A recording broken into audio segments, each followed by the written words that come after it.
with the first question, please. And No everyone problem. else, can you go on mute while Gaz is speaking, please? Is that all right? Thank you. Right, over to you, Gaz, mate. Thank you. Well, hello, Neil. I start by asking, how strange is this? You've been in international rugby for almost 30 years now. How strange is this camp being compared to all the others? Obviously, it is strange. There's no doubt in that, with everything going on. Obviously, it's very nice to be back as well. I'm going to be brutally honest. It's been tough since March, and obviously we were close to playing that game against Scotland. Never quite happened, but to be involved now and to have the boys back, obviously been watching them with the regions and out and about watching training and stuff. But it's nice to have them back in, and obviously looking forward to a test match on Saturday. I mean, the players have obviously been used to the situation the last couple of months in terms of the camps. As coaches, what have you had to learn over the last couple? Yeah, well, we've obviously the boys are way ahead of us, so it's just, in terms of constantly wearing your masks around the environment and stuff, keeping a distance and just doing things a little bit differently to what we normally used to. But the boys have had a head start, but they've been excellent. They've been very good to us and helping us as well. So look, it's been good. I really enjoyed the last week and a half, and as I said, I'm looking forward to the rest of it. I mean, you're leaving a country in Wales that will be in lockdown on Friday. You're going to a city that will be under a curfew on Saturday. No concerns, though, amongst the players and coaches about the safety and anything? No, I don't believe so. Look, we understand what's going on and we respect that 100%, both at home and in France. And look, we're there to do a job. We're there to represent our country. And I'd like to think we're going to do that as best as we possibly can, both on and off the pitch, and adhere to everything that's required of us, and hopefully play a very good game on Saturday and, do our utmost to win the test match and obviously try and pick the nation up. A few housekeeping things, Neil. Someone like Liam, he's only started one game in the last year. It was a year ago today, against France, only one match. Is he going to be available to you this weekend, or does he need game time with his region? What's the situation? Yeah, we'll see how he goes. Look, he probably does need game time. There's no doubt in that. So, look, he played against England. That's his one game since the World Cup last November, and he was pretty good that day. For me, I see quite a few members of our squad that can probably play minimal rugby, but yet turn up and play a test match or no rugby.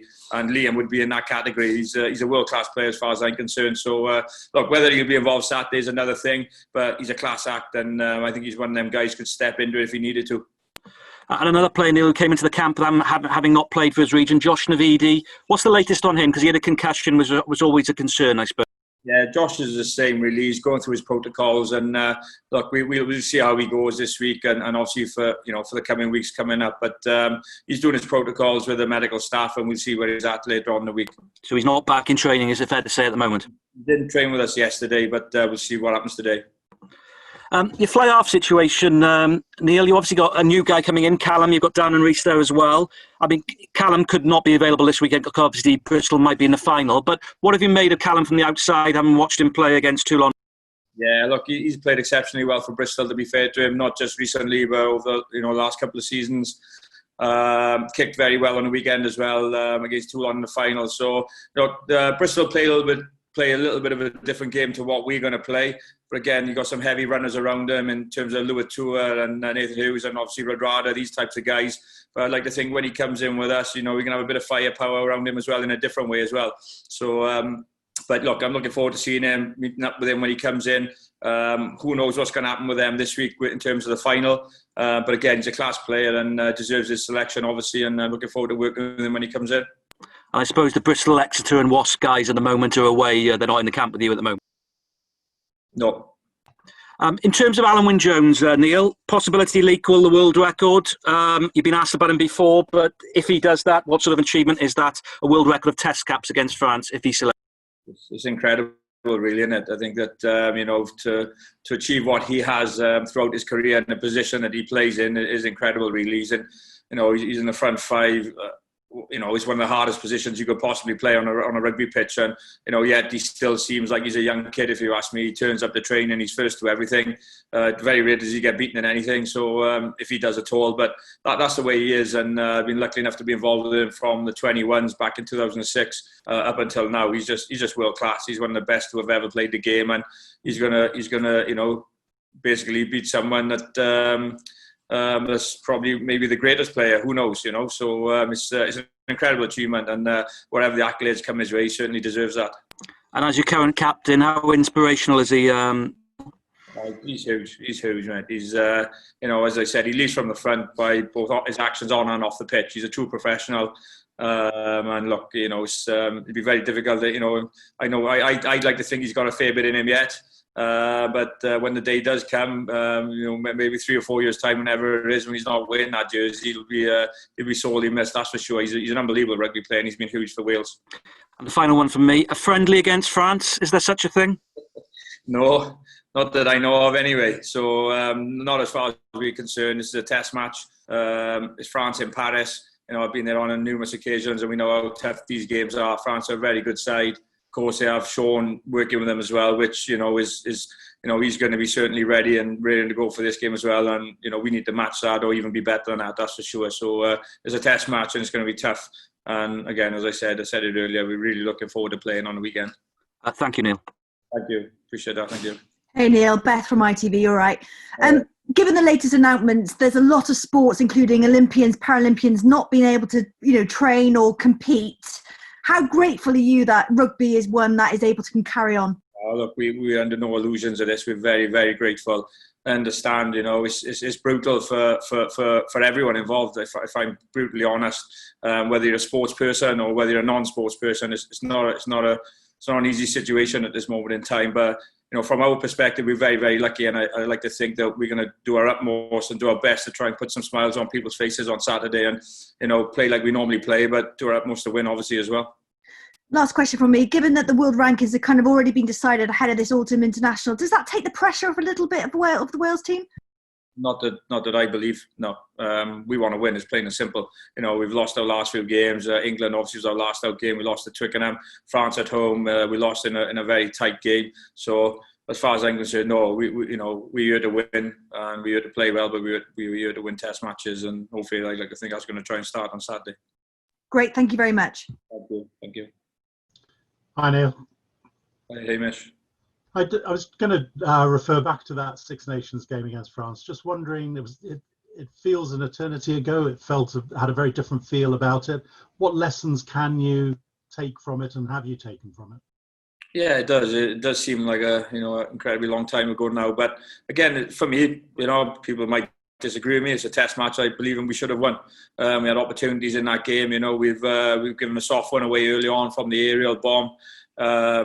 We made 1 or 2 errors in our half where we probably wouldn't have in recent times, and we shouldn't have in that game. We've just given probably about 14 points away, if I'm brutally honest. We obviously given the interception away, and there was a number of opportunities that were left out there by us. We can argue was it an intentional knockdown? I'm not too sure, but I'd like to say my view is it should have been a yellow card and probably a penalty try. And obviously, if we hadn't given the interception, we probably should have scored ourselves. But it's test match football, and that's how it works really. We've given France too many points early on in the first half, and too much for us to claw back in the second. And I hope that's not going to be the case on Saturday. We need to start well. France are a very good side starting, and certainly in the first half, they play most of their rugby in that first half and tend to get a lead in the first half as well in recent times. So for us, we need to be there thereabouts at half time, and obviously I'd like to think we could take it away in the second half. Thanks. Thank you. Neil, I just wondered, you would have observed Callum Sheedy in a slightly different way to everyone else. What sort of answer half do you see in him, and what did you make of his performance in a real pressure situation in that final last weekend?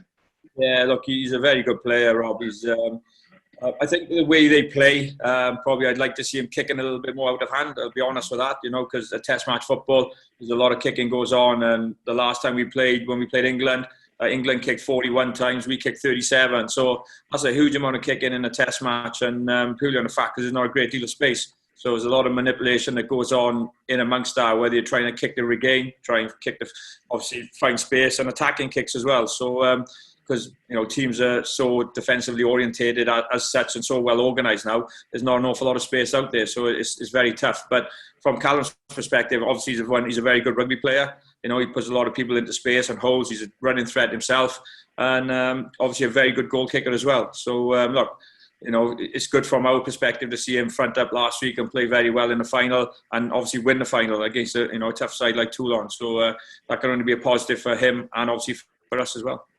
But no concerns about him having been able to adapt his game?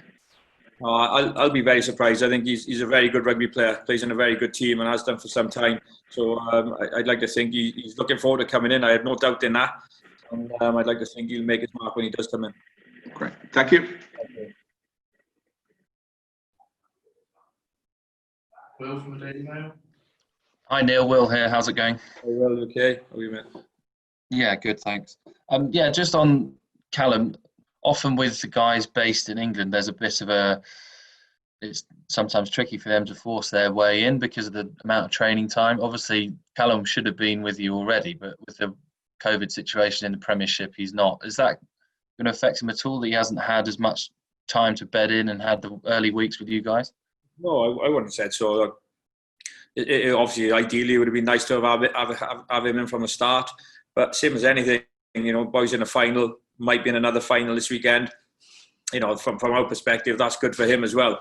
As a player playing in finals and obviously representing his team, that's his bread and butter. And same as Franny, he's the same with Exeter. It's Will obviously with Wasps. So from our perspective, we think it's fantastic for them and for their teams as well. So when he does come in, I have no doubt he'll hit the ground running, and I'd be very surprised if anything will hold him back, if I'm honest. Obviously, Wayne has the ultimate role of selecting the team, but is it your intention to kind of experiment a little bit over this autumn and give guys like Callum and Lewis Rees-Sammett and those lads a cap and see what they can do on starting a test match? Yeah, they've worked hard, these boys. If they do get picked and they do get selected, they'd have earned their caps. There's no doubt in that. Same as Zamo, he's played pretty well for Gloucester. He's still a young kid, and obviously got an awful lot to learn. But he's doing very well at this moment in time. We've been really impressed with him in training. He's been working hard, and it's not just about scoring tries. It's about his backfield play, his aerial game.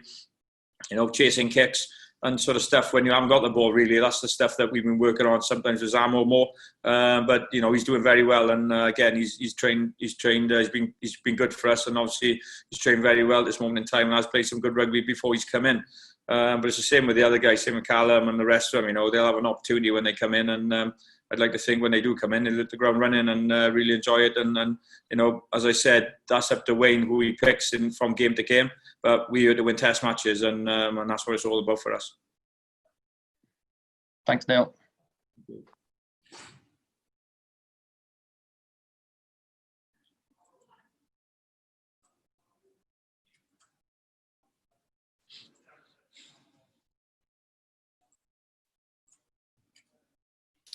Hi Neil, it's Ben Coles at the Telegraph here. Just wanted to ask about Jonathan Davies and how he's sort of going, and whether he's got a good chance of being involved. Does he sort of really need the minutes to get back playing after so long out? Yeah, John's been good. Obviously, he's played again. He hasn't played a massive amount of rugby, but again, he's one of them, as I said earlier, with someone like Liam. He can play test match rugby for me if you haven't probably played it for a year. He's a world-class player. And he's been very good again in training. It's obviously been a pleasure for us to have him back. We've missed him since the World Cup. He's been a big player for us for a long, long time. And defensively he's huge for us, but obviously he's such a weapon for us in attack as well, and from my perspective, from a kicking perspective as well. So but yeah, look, he's been good again, and we've enjoyed having him back in camp, and I think he's enjoying it. And again, if he does play on Saturday, I have no doubt he'll be ready to go. Thanks. Yeah.